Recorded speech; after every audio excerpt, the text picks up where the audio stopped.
Come on in to Margaret McSweeney's Kitchen for Kitchen Chat, where every week you'll meet chefs, cookbook authors, foodies, gourmets, and just plain people who love to eat. And along with laughter, chat, recipes, and stories about food, you'll sometimes also hear words of inspiration, love, and hope. As Margaret always says, Kitchen Chat is food for the senses and food for the soul. So grab a cup of coffee, put your feet up on a comfy chair, and get ready to spend a little time with Margaret and her friends. Hello, everyone, and welcome to Kitchen Chat. This is your host, Margaret McSweeney, and I am just so delighted that you are joining me virtually in my kitchen today. And do I have a treat for you? One of my very, very favorite pastry chefs, master pâtissier, Chef Eric Lanlard, is actually joining us from London. And on a side note, and I know I'd mentioned this in a previous podcast, but I just had the wonderful, wonderful experience of about a month or so ago traveling to London with my oldest daughter, Melissa, and we were able to actually have afternoon tea, a chocolate afternoon tea with Chef Eric and friends at Carlton Towers, and it was just amazing. So it's so appropriate that we're talking about all things chocolate today with Chef Eric Lanlard, who just has published a new book, his latest book. As you might recall, we had a kitchen chat with Chef Eric about this time last year about his book, Tart It Up, and now we're going to talk about his new book, Chocolat. Welcome to Kitchen Chat, Chef Eric. I know. Welcome back to your kitchen. A pleasure to be back. Oh, well, it is wonderful to be back, and it was so much fun to meet you in person. And listeners, I will try to definitely post the picture I took with Chef Eric in London at the most amazing chocolate afternoon tea, which he orchestrated. It was just phenomenal, and how perfect and the perfect timing that it was everything chocolate on the platter, and you now have this beautiful book called Chocolat, or chocolate. I don't know the best way to pronounce that. Yes, Chocolat. I mean, chocolate is always been. I always say to people, I said, I had growing up as a child, I had two passion and two fascination. Was one to become a pastry chef, which I achieved, and the other one was chocolate. So I've always been fascinated by that, complex and rare ingredients, So, and I always wanted to find out more about it, than just, buying a bar of chocolate and melting it and making cakes with it. So I almost made a mission to, from the young age to, one day I will go to see where you all start up, from the plantation in some exotic countries to how the factory transformed it to be the produce we know now and we use to cook or just eat on its own. So it's always been a passion of mine. So I'm so grateful that at last I managed to do a book just about my favorite ingredients. Yes, and this is the first book which has featured really one major ingredient. So this is exciting. And of course, with chocolate, there is so much to learn. And I love how in this book you give a history of chocolate and also give some wonderful tips about working and cooking with chocolate. And if we could just briefly maybe highlight some of the major terms, like just chocolate bath and the best techniques, just kind of to have a good basic understanding of how to work with chocolate and tempering chocolate. I had never heard of that. I know, but I mean, that's the thing. Is that's why I wanted to do this book, really, because there is a lot of beautiful chocolate book, available on the shelf of the bookstores, but a lot of them are a bit too designed for professional chefs. I mean, if you are an amateur chef, if you are a mom or a dad who would like to cook, you're someone who's just starting up. If you pick those books, as beautiful as they are, they probably will frighten the life out of you, and you look and you say, okay, this is beautiful, but there's no way I can achieve that.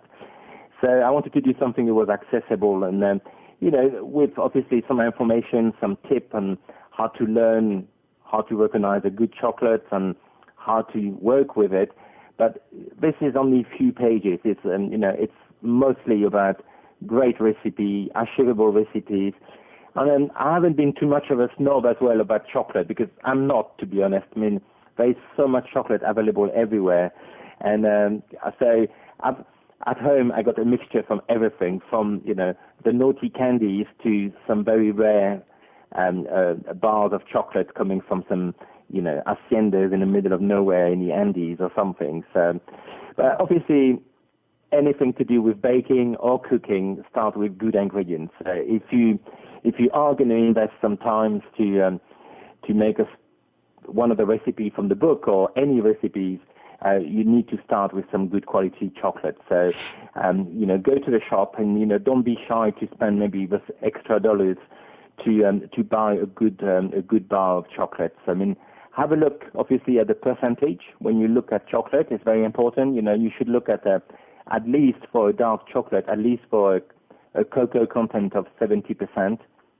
There's no need to go higher than that, because if you go higher, it becomes too bitter because you lose the sweetness, and it's not very pleasant to cook with it.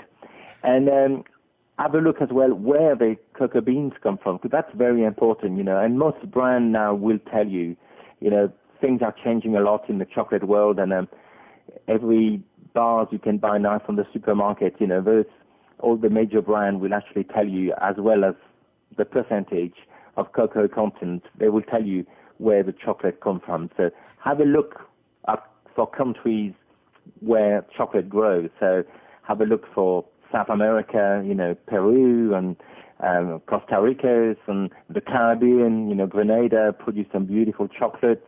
There is some great chocolate as well in Mauritius and Madagascar. So have a look for all these countries, and those will be the one where the chocolate will burst with full of flavors, and you're going to get a really good finish on your product. And it's a bit like, I always say to people, using chocolate in baking is like using wine for cooking. If you won't eat it or drink it, don't put it in your recipe. So if you won't eat that chocolate, don't put it in your baking, because it won't be good. So make sure you get the right stuff. Yes, that is great advice. And it's definitely one to remember. And it's so interesting. It's just a brief little history, and then we're going to delve into the chocolate, and a little confession on the side. In reading your cookbook, I had to, of course, be eating chocolate while I was reading your cookbook, and unfortunately, the only chocolate I had in the house was some Halloween candy. So. Oh, great. Well, there is always a time for some candies. Like I said, I always got at home. It's a strange mixture. I mean, last week was Chocolate Week here in the UK, and I posted a picture of my selection of chocolate bars I got in my house, and some people were outraged with some of the brand, and I just said, yeah, but sometimes you do need that naughty, super sweet chocolate, and it's not the best chocolate, and whatever, that's the one, who will fix you up for that day or that moment, when you crave something a bit super sweet. And of course, there is beautiful stories about the chocolate, how it was all found out, mostly in South America. The Incas, the Indians, they discovered very early age, how precious that chocolate is, and it is a rare product. It's very difficult to grow, and all the best chocolate will come up from individual trees in rare haciendas or people's back gardens.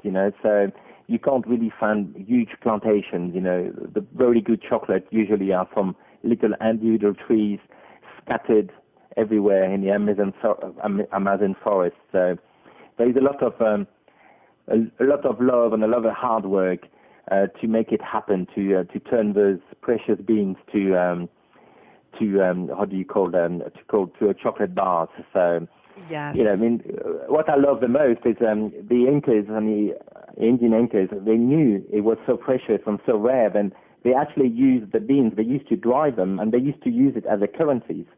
So they used to go shopping and pay their shopping with the cocoa beans. That's how they started using the cocoa beans. And after that, I don't know what's happened. Someone must have decided to roast them and realize, there is something even more precious about those beans. And that's how it all started, you know. And they started to make hot chocolate with adding spices, and they used to drink it before they went to battles, and that's how the first hot chocolate was started. And you know, and today when you're a bit depressed and you need a bit of energy, what do? You reach for that bar of chocolate, and usually it would put a smile on your face. I don't know many people who don't like chocolate. I don't know many people who don't like chocolate. I don't know anyone who doesn't like chocolate either. It is truly a treat, and now I've learned it's a currency that you can eat. So exactly. That's great. Well, in your book, and we had so much to talk about with chocolate, and I definitely want to highlight some of the dishes from your book, and then some of the wonderful dishes from your afternoon tea at Carlton Towers at Jumeirah. But first of all, and then we've got tons of questions from listeners, so I definitely want to integrate those and make sure we get to those. Right. But but first of all, just some basics of chocolate. So you kind of instructed us how to choose the chocolate, just something typically that is over 70%. And if you can't eat it, you don't want to cook with it, really, which is great advice. If you could maybe highlight just some of the terms that might not be familiar to some of the listeners and even the host, such as tempering chocolate. What is tempering, and why is that so important in creating these chocolate masterpieces? Well, yeah, that's a very important part. I mean, chocolate is a very complex ingredient, as well as being rare and expensive. It's a very complex one. And I always like to describe chocolate. You know, if it was a person, you probably want him or her to be your friend. You want them to, you want them to be, because they are very complicated. And you would say, like, you know what, I don't want him or her to be my friends. And it's because chocolate doesn't like anything. It doesn't like to be mixed with any other ingredients. It doesn't like it doesn't like humidities. It doesn't like heat. And so it's very complex to work with. But if you are gentle with it, if you look after it properly, suddenly that complicated friend will become nicer. And that's what it's all about with chocolate. So first of all, you need to melt your chocolate if you are going to, for most baking recipes, or if you're going to make some chocolate or some truffles. So you have to be seriously careful when you melt the chocolate. So, I mean, you know, too often you read in recipe books, you know, put your bowl of chocolate or chopped chocolate on the top of a pan with simmering water, you know, what we call a bain-marie, you know, the traditional, you know, double pan with the chocolate inside. That's the worst thing you can do, because if the water is simmering underneath the chocolate, the heat is going to be far too high, and that's going to burn your chocolate. I mean, dark chocolate burnt around 60 degrees. I'm talking Celsius, so we're from Europe. 60 degrees Celsius, and the same with the white and the milk chocolate, even worse. That melts, you know, around 40, starts burning around 45 degrees, 50 degrees. So the best way to melt your chocolate to start with is very gentle. So take your water to the boil. When it starts boiling, switch off the heat, and then put your bowl of chocolate on the top, and just let it to melt slowly and gently, and just stirring it a little bit at a time, and let it happen. It will take much longer than having full heat underneath, but your chocolate will be nice and glossy, and it will be fluid, very easy to incorporate to recipes, or very easy to tempered. And tempered is basically, it's like a curve of temperatures. So you melt your chocolate at quite a high temperature, so it's around, you know, 50 degrees, something like that. But you need to do that scientific curve of melting it at high temperature, dropping the temperature to probably around 25 degrees, something like that. And there is some, proper, you need to follow the charts properly, depending on if you're using white, dark, or milk. And you need to drop the temperature of the chocolate. So most chocolatiers will do that by just pouring the whole lot of chocolate on a marble top and just cooling it down very quickly. So that would take a few minutes, but just moving it around on a cold marble, and put it back in the pan, and you put it back on slight heat a little bit just to reach it another temperature. So you need to do that clever scientific curve of temperatures, and you will get a glossy chocolate. It will be as well, not just glossy, but it will be solid, very solid chocolate. If you just melt chocolate and let it set again, it will be very matte. It will bloom, so you get this little white mark on it, and the chocolate won't be very crunchy under the teeth when you bite them. So that's a very important part to do it. The traditional way, like I said, is to do it on a marble top, but of course not everybody's got a marble top at home. So in the book I recommend what I do at home, because I haven't even got a marble top at home. I use the microwave. So most households got a microwave now. Everybody's got a microwave at home. So you can just melt it in a microwave, and you just add to that hot chocolate some finely chopped unmelted chocolate, and that will drop the temperature and make that tempering possible again. It all sounds very complicated, but if you go on YouTube, if you go online, there's a lot of videos which explain to you and show you how to do it. And when you've done it once or twice, you will get the hand of it, and it will be so easy to do it. And it will make a huge difference in your finishing product, mostly if you're trying to do an Easter eggs, or you're trying to mold some chocolate for some special truffles to give to as a gift. And it's not really for baking. This is more for gift and molding chocolates. Yes. And I love how in the book, too, you have a chocolate tempering temperatures chart. So it breaks it down in terms of dark, milk, and white, and also in the Fahrenheit degree. You provide that as well, which is great. So, for example, dark, the melted temperature should be 122 degrees Fahrenheit. So thank you for putting the conversion table in for American side. Well, let's just dive into chocolate. I mean, first of all, these pictures are beautiful of the delicious food that you made here, the wonderful chocolate treats, and I love the picture. Listeners, there is just such a fun picture of Chef Eric taking a bite of one of his chocolate masterpieces in the book, and it is just great. And I was wondering, is that the chocolate squash and pecan cake that you're sampling in the book? This one is the salted butter caramel cake. Oh, which is great too. But you know what? I love how you so creatively combine ingredients that you just typically wouldn't think about putting together. And for example, the chocolate squash and pecan cake, where you use shredded butternut squash as one of the ingredients with this chocolate dish. How do you come up with these creative combinations? For example, at your afternoon tea, I've never tried venison and chocolate together, but that was one of the delicious features on the platter. I know, and you forgot to mention it was a macaroon. It was a venison and chocolate macaroon. So most people will expect macaroon to be sweet and as a sweet dish, and we turn it as a savory dish.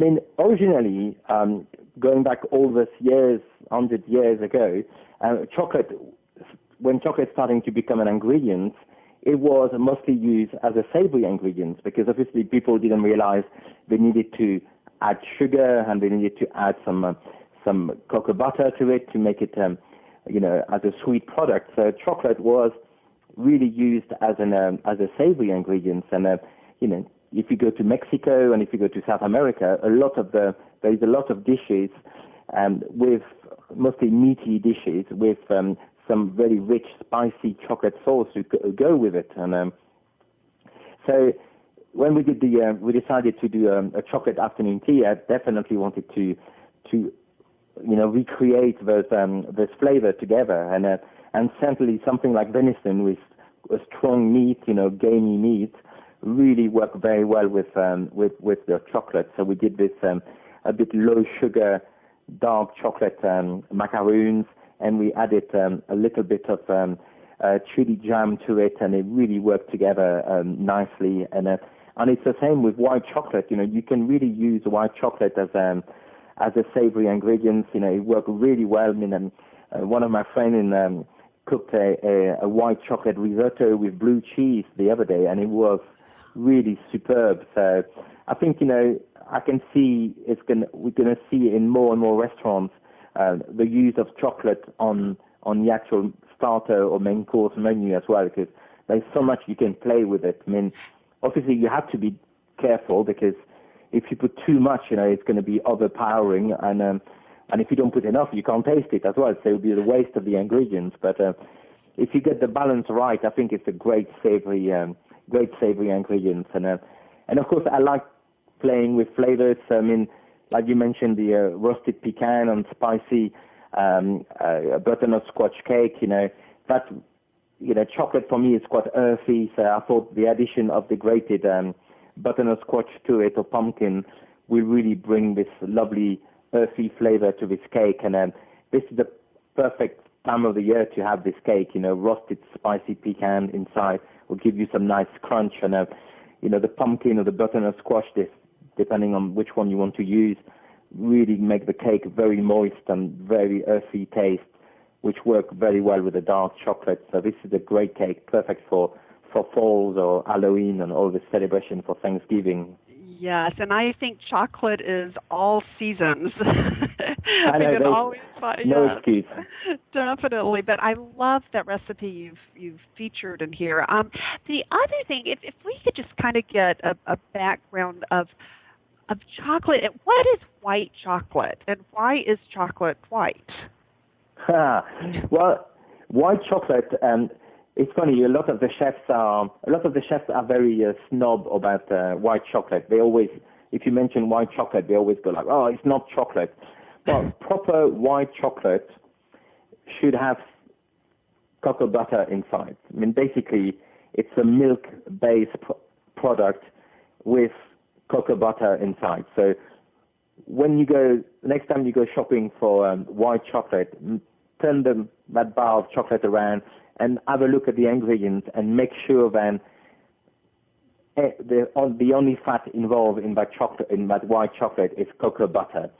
So that's really the only ingredients who come from the cocoa bean. It's the rich cocoa butter, which will give flavor and great smooth texture to your white chocolate. So, but you need to look at the list of the ingredients, because too many white chocolates got no cocoa butter whatsoever inside. So basically, it's just milk powder with some kind of oily, nasty fat inside. So, if you use a great white chocolate, it's a great flavor. It will work very well with baking, and there is a passion fruit on white chocolate baked cheesecake, and that's probably one of my favorites of the white chocolate recipes in that book. It's very refreshing, and you can really taste the white chocolate. Even after all the baking, you can really taste that smoothness and the melt in the mouth white chocolate, and very creamy. So again, just make sure you use the right ingredients. Make sure you use the right chocolate, and turn around. If there's no cocoa butter, just put it back on the shelf, and look for the next brand or the next bar to make sure if the list of the ingredients is better. Great. Well, thank you. I never realized that about white chocolate, so thank you for that clarification there. And with your book, listeners, I love the way it's organized, too. Not only does it give you a history of chocolate and picking out the best chocolate and working with chocolate, it's divided into a grouping of from the bakery, desserts, truffles and treats, and then drinks, spreads, and sauces. Maybe if we could highlight, Chef Eric, one from each section, like one of the dishes from the bakery. And I can just imagine, walking along Paris and looking in the windows and seeing some of these beautiful, beautiful dishes that you describe in your book and provide the pictures for. It's just wonderful. What is one of your favorite ones that the listeners might enjoy from the section of from the bakery? Well, I mean, it's got there's got a few obviously in this one. In the bakery section is the one probably for more day-to-day baking. So, if you are slightly worried about your decoration skills and if that's not your forte and you're more about fantastic flavors and great ingredients and enjoying just baking a bit rough and ready on the edges, that's definitely the section for you. It's not desserty. It's very down to earth baking. So there's some great recipe there. I mean, there is a beautiful salted butter caramel, which is with the my picture of me eating it. Yes. It's simply one of my favorite recipes because this is really nice. There's 2 layers of salted butter caramel biscuit made from crushed digestive biscuit.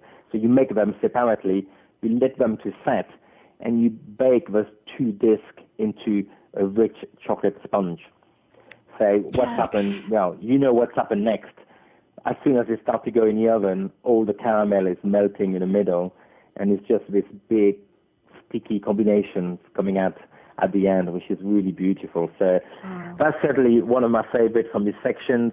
There is another, great one, like the chocolate and pistachio biscottis, who are perfect to serve with some coffee or teas. If you just got someone coming over, and they are really great as well. So, and like I said, all the ones from that section, you don't have to be worried too much about the decoration. It's proper home baking. It's something you will do for the family during the week, and it's not like if you're having like a big party for some friend and you try to impress them by having the big wow factor with the presentation. So you can just go for it and make something delicious which is just going to be devoured by the whole family. Great. And one thing, if we could go back to one of the words you'd mentioned, you said, you make the sponge. Could you just briefly explain about the sponge? I guess it's a sponge cake, or sponge. Well, sponge cake. It's just the chocolate cakes really. So it's just a great combination. And what I said to people, I said, when you look for chocolate cake recipes as well, always look for recipes who's got melted chocolate to it, because too many recipes, and it doesn't matter if you make chocolate cake or some chocolate cupcakes, only use cocoa powder. I mean, of course, always make sure you use pure cocoa powder, which is fine, but cocoa powder is quite bitter because it's got no sweetness to it. So always look for recipes who use melted proper chocolate, because you will get a very smooth finish, in your baking, and you will get all this extra flavor, which you won't get by just using cocoa powder. Cocoa powder is quite sharp, really, and I don't really like using it in my baking. I prefer to use proper melted chocolate. You get a much better, richer and darker cake, and definitely a smoother taste than using cocoa powder. And so is that what you're talking about, the sponge, where you're using melted chocolate for the batter then? Yeah, it's just melted chocolate added to the batter. So, it's the traditional way would be to, cream some butter with some, cream the butter on the sugar together. If you can, always try to use unrefined sugar. It will bring you some lovely flavor as well as a sweetness, obviously.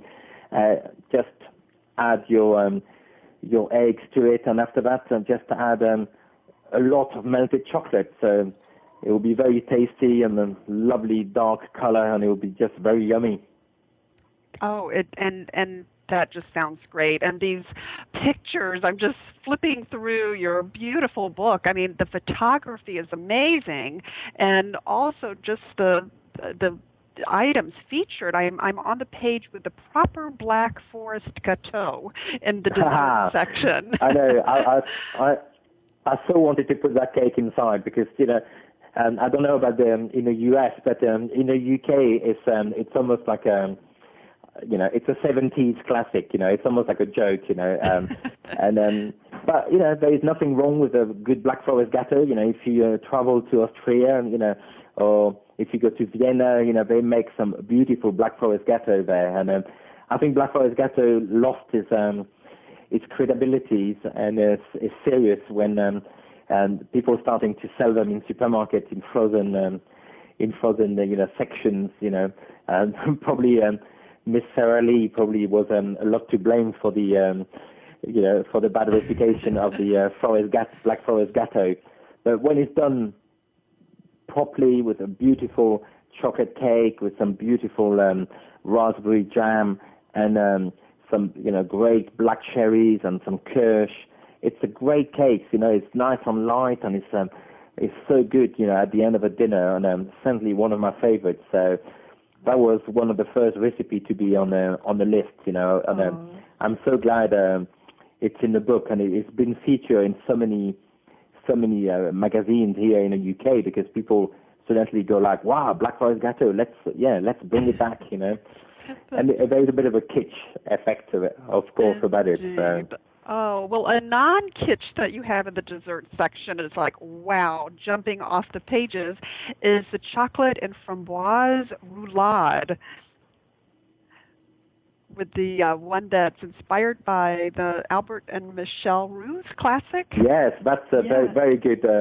That's a very great dessert. You know, I came to the UK to work for Albert and Michelle Roux, who was, you know, massive chefs here in the UK. The first one to have a 3 Michelin star restaurant, you know, in the UK, and they really changed the way the British eat their food. You know, it wasn't a great way between you and me, but things have changed. You know, that was years ago.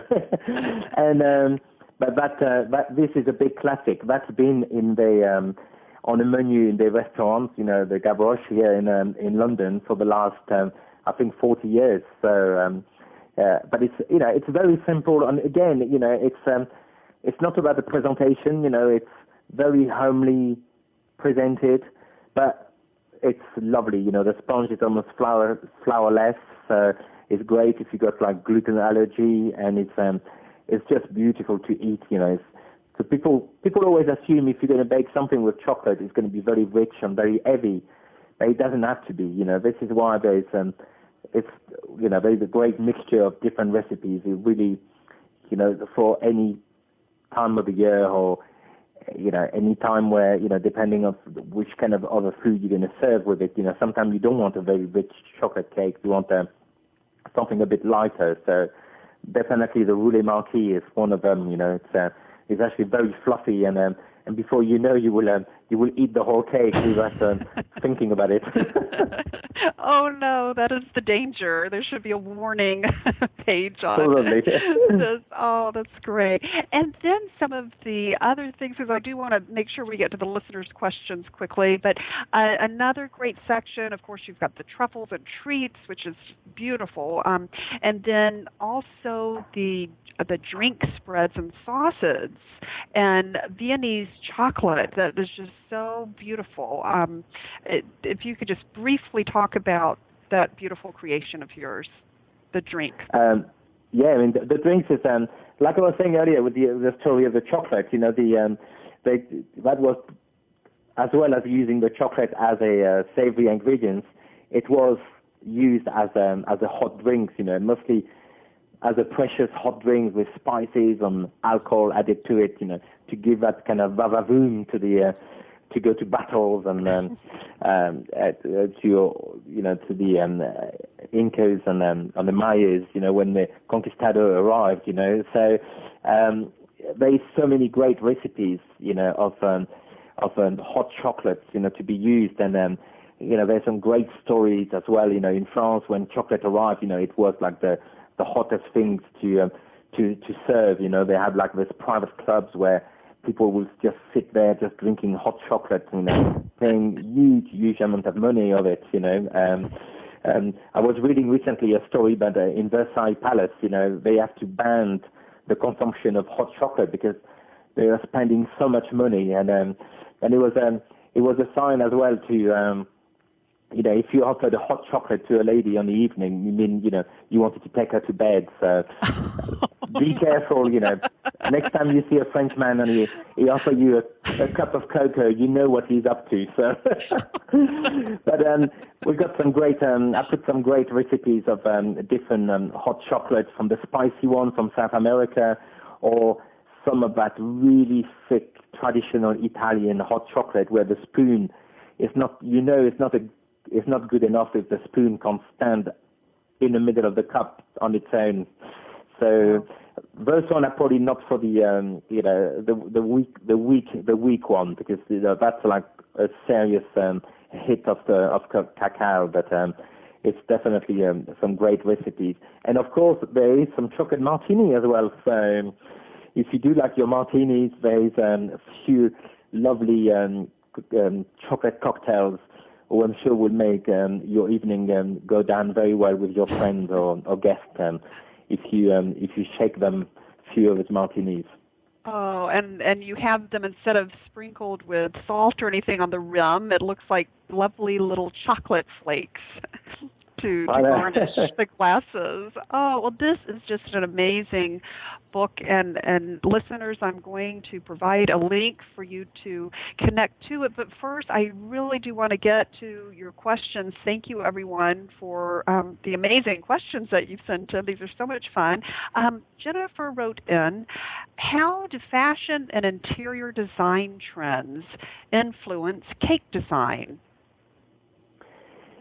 Well, it does. I mean, you know, it's quite funny. I mean, you know, obviously the cake world is not as controlled as the fashion on the interior design, but we take inspiration from that. So, I mean,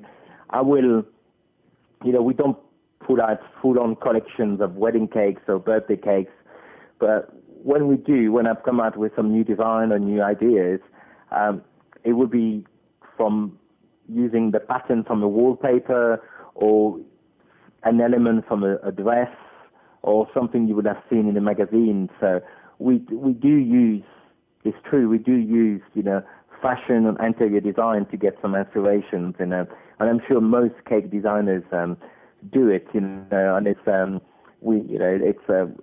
a great way to get some inspirations, you know. I mean, definitely the fashion is definitely involved, you know. It could be, you know, a color, it could be a texture, it can be just a pattern, or, you know, broches or anything we can add to a cake. And, you know, giving you some challenge, obviously, how can we reproduce that fashion item on the cake? But it's great to be able to use, you know, the creativities of those guys, interior designers or fashion designers, and try to pass it on to our cakes and on, you know, our celebration cakes or wedding cakes.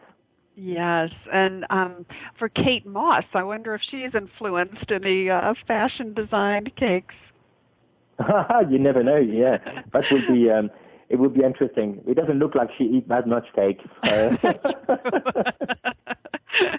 Oh, Jeanette writes in, now that the Chinese are into chocolate, will they influence your desserts? The Chinese? Yes, she writes that she's heard that the Chinese are very much into chocolate, and will that new interest in chocolate influence your desserts? Any different ingredients, I guess, that you would use? Well, that would be Chinese strangely enough, I've just designed my next afternoon tea for the Jumeirah Carlton Tower. It's called chinoiserie, and it's all about the inspiration of you know, that big eras of mixing Western tradition, design, and flavors with Chinese inspiration. So I just designed my next afternoon tea. It's called Le Grand Thé Chinois, and it's all about Chinese inspiration in design, obviously, in all the cakes and the savories, but as well with the flavors. So that's it. It's already done. Wow, that is perfect, Jeanette. You'll have to go to London and go to. I know. So you have to come to London and you have to go to the Jumeirah and try the Grand Thé Chinois. Oh, for Actually, sure. I did a fantastic recipe with a smoky Lapsang Souchong tea with cakes, and they really work very, very well. So you can really use the Chinese or Asian inspiration and to make it work with patisseries. That sounds great. Oh, and then Sue writes in, and I know we briefly touched upon this already, but she has an interesting twist to the question. Does the cocoa percentage, such as 50%, 60%, or over 70%, does it make the baking product bitter, or can you add more sugar? Well, I mean, I always, strangely enough, for a pastry chef, I never had a sweet tooth. So I always try to, and always is very strange, obviously, but I always try to cut down on sugar. I mean, if I can, too often, when I taste cakes or dessert in restaurants, they are far too sweet, and that kills the natural flavors. So it's best to, like I was saying earlier, go for a good quality chocolate, with a great provenance, where it comes from, with some great cocoa beans, full of flavors, it's going to be powerful and it's going to give you some, a bit like a wine, like some very complex flavor. Spend a little bit more money to get that good chocolate in your baking, and you can cut down on the sugar, because if you add sugar to it, you're just going to make it sweet and you're going to cover up all those beautiful natural flavors. So, it is very important to make sure you got those 70%, 75 or 65.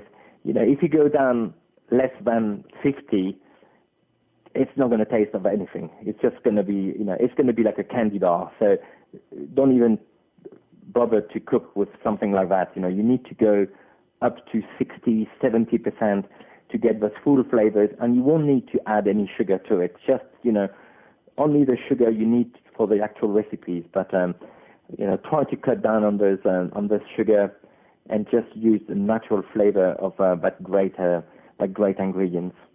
Perfect. No, that's great. Thank you so much for sharing that tip. And Lynn writes in, and I guess she realizes you don't have a sweet tooth, and you have said cheese is your weakness. Do you like cheesecake? Yeah, I mean, I love cheese. So, and I have to say, in a lot of places, I give up having dessert because I've been so disappointed in the past. Most of my friends knows when usually I will just dive in for the cheese platter, which is my favorite dish as well. But obviously, I do cheesecakes as well, which is slightly different than using cheese. But yeah, I mean, I think it's just back to to training and just make sure you when you bake, when you make anything, just use the natural flavor of the product, and that's what you should really taste when you eat a cake or you eat a dessert. If it does say it's a passion fruit and white chocolate cheesecake, you should be able to taste both ingredients, as you're enjoying a slice of it. So, I mean, that's one of the comments we get from people who try my recipes. They always go like, God, and they're not too sweet. And I just say, well, there's no need to, because, you are putting some great ingredients inside, and they don't need to be completely overpowered with, with sweetness. And it's all about the natural flavors. So hopefully people will follow that, and I don't have to eat that much cheese anymore. That is great. And just a final news segment very quickly on Kitchen Chat is burning questions. And of course, it won't pertain to my burning many dishes in my kitchen, but I just have burning questions for the chefs. And a fun segment. What is your favorite comfort food? Oh my God, my favorite comfort food. Well, it's it's probably two things. I love custard. Oh. Do you know? Yeah, you call it custard sure. in America, like yeah? Yes, uh-huh. Yeah, like custard. So I like custard. So I mean, I will definitely eat custard. You know, and again, you know, I'm happily buy a tin of custard, and I will be eating it straight from the tin as a comfort food, watching television. I know it sounds like a revolting vision of me sitting there as a master pâtissier eating custard from a tin, but sometimes that's what tick the boxes. Obviously, comfort food. I like anything with slow cooked. I love anything who's been cooking on a stove for hours and hours. Is meat to fall apart or vegetables were so soft, full of flavors, and I'm a great fan of slow cooking and stewed and curries has been cooking for hours. So for me, that's definitely comfort food. And my mom used to, she was a busy woman, so she used to put pots on the stove, for days to cook slowly, and you would have like this beautiful lamb which just like completely fell apart as soon as you could cut them with a spoon, like we said, in France, because it would be so soft and so full of flavors that having this slow cooking. So for me, always bring great family memories, and it's really comfort food. And again, at this time of the year, this is the kind of food we want, because it's starting to get a bit chilly here and dark in the UK, and that's the kind of food I like having at home. That's great, and I love the custard. Is it chocolate custard at all? Sorry? Oh, yeah, you could have that. You could have chocolate as well, so that would work as well. So. Right. Oh, that's great. Now, what is the biggest fiasco in your kitchen through the years? Oh, biggest fiasco. I mean, without revealing too much, we things do go wrong. People always think things don't go wrong, but they do go wrong sometimes. And one thing was seriously annoyed me, which some days out of the blue you have no idea why it goes wrong, is making macaroons. That's always drive me a bit mad in the kitchen, because I've been making macaroons for so many years, well before they were so famous. They become so famous. But I still have bad days in the kitchen. So, and if it happens twice in a day, you will find some flying macaroons in the kitchen. Flying macaroons, I love that. And then, real quickly, because I know you are off to catch a plane to Orlando, and Orlando listeners, please connect with Chef Eric at the Food and Wine Festival in Orlando this weekend. So definitely go by and see him. He'll be doing demonstrations and book signings. But two more quick burning questions. What is the most fun dish you've ever eaten or prepared? Eat and prepared. That's a tricky one. I like experimenting. Because of the book, we've been doing a lot of the chocolat book. We've been doing a lot of press launch and dinners and lunch, and we've been using it.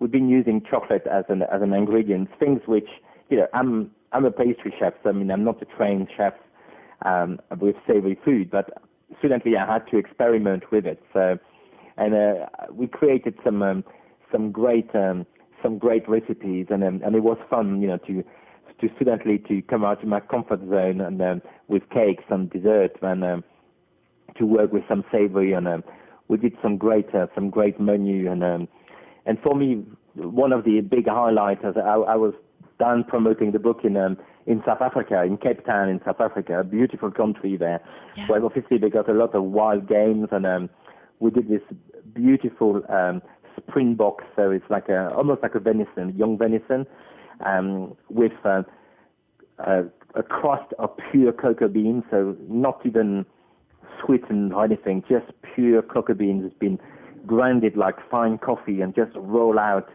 all over this lovely succulent piece of meat, and we did a Turkish coffee gravy to go with it, and I have to say that was great fun to create, and but it was an amazing result as well. Sometimes you just go like, I can't believe we just did that. I was working along with another chef, and we both went a bit crazy in the kitchen, and but it worked so well, and I will recommend absolutely for people to don't be shy and try to put chocolate in your savory cooking, because it really do incredible things in your food. That is great. And one last burning question: what is your fail-proof cooking tip for home chefs? The fail-proof cooking tip, I mean, it will have to be a baking tip, obviously. Yeah. And because I am all about baking. There is no secret. When you bake or you make pastry or cakes, you have to follow the recipe and you have to be precise. It's not cooking; it is baking, and it's all about precision. And that's why in France we said baking is like chemistry. Pastry chefs are actually, they're not chefs; they are scientific. Scientists. We put ingredients together because they react together, and it's not like cooking where you can just experiment and mix ingredients because you like them or you don't like them, and a bit of this, a bit of that. With baking, it's all about precision. So if you are already a good chef, but you want to start baking at home and make some beautiful cake, get yourself a good book, with a lot of all the good classic. Learn your basic, but do follow the recipe. And when you start to become very good, and all your good classic of cakes and pastries, and you can start to experiment a little bit and maybe go your own way. But that's where usually people go wrong. So stick to the recipes, stick to the precision. Buy yourself a nice pair of scales. You can get scales everywhere, and make sure you weigh all your ingredients precisely, and you're going to get great results. And if, like me with my macaroon, it go wrong, it happened. And don't give up, start again, and next time I'm sure it will work. So that's very important to carry on. This is great. Wonderful, wonderful, just words of wisdom from the master pâtissier, Chef Eric Lanlard. And listeners, please check out his delicious new book called Chocolat, Seductive Recipes for Baked Goods, Desserts, Truffles, and Other Treats. Chef Eric, thank you so much for being on Kitchen Chat. It is just delightful to have you on the show. My pleasure, absolutely. And looking forward to have afternoon tea somewhere in the world together again. Yes, I can't wait. I look forward to that. And listeners, meanwhile, in your busy day, please just take a moment and sit down, perhaps over afternoon tea with one of Chef Eric's delicious chocolate dishes, and take the time to savor the day. Thank you for joining us today. If you're interested in Margaret's books, A Mother's Heart Knows, Pearl Girls, Encountering Grit, Experiencing Grace, and Go Back and Be Happy, please just click on the covers on the webtalkradio.net page in front of you. Margaret would love to connect with you and hear from you, so join her on Twitter, Facebook, her blog, or click on this website to leave a note and share a recipe. Thank you again, and we'll see you here again for a new show next week.